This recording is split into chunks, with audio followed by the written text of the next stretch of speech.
et que le chien simplement, eh bien en fait, améliore sa marche en laisse. Esprit Dog est sur Facebook, Instagram et YouTube. Abonnez-vous et n'oubliez pas nos formations en ligne pour éduquer votre chien sur espritdog.com.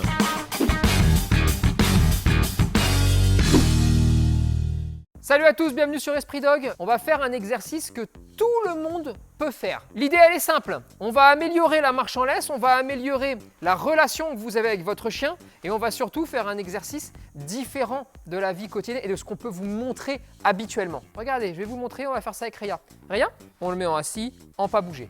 On fait renifler le gâteau.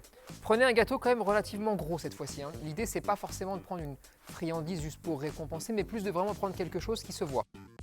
Vous l'envoyez devant vous. Et là, la plupart du temps, le schéma classique pour le chien, c'est assis, pas bouger. Vous jetez l'appât devant et puis ensuite, allez va s'il n'a pas bougé. Vous avez des variantes, vous jetez, vous l'envoyez, vous rappelez à mi-chemin et puis après, il ira. Tous ces exercices, qui sont de très bons exercices d'ailleurs, vous les avez dans nos méthodes de formation, Esprit Dog Family ou Esprit Dog Chiot. Mais c'est très rare de lancer, de conserver la laisse et juste de se mettre à marcher avec un niveau d'énergie très bas pour pas que le chien remonte et que le chien simplement, eh bien en fait, améliore sa marche en laisse.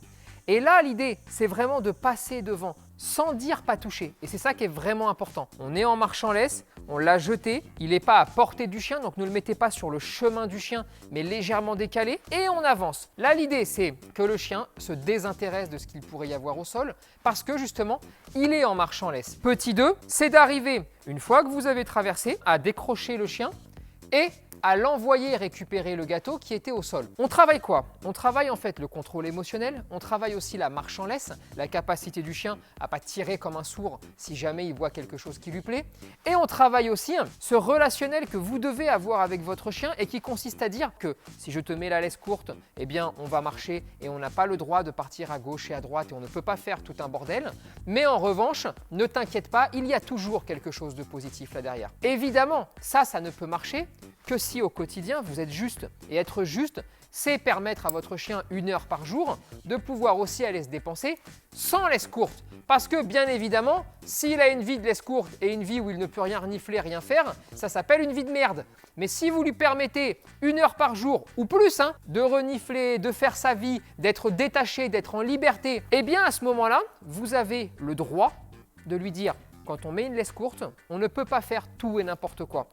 On compte sur vous pour partager cette vidéo, réagir en commentaire et vous abonner à la page Facebook, Instagram et YouTube. Et n'oubliez pas que nos formations en ligne sont là pour vous aider à éduquer votre chien et votre chiot. Dispo sur espritdog.com.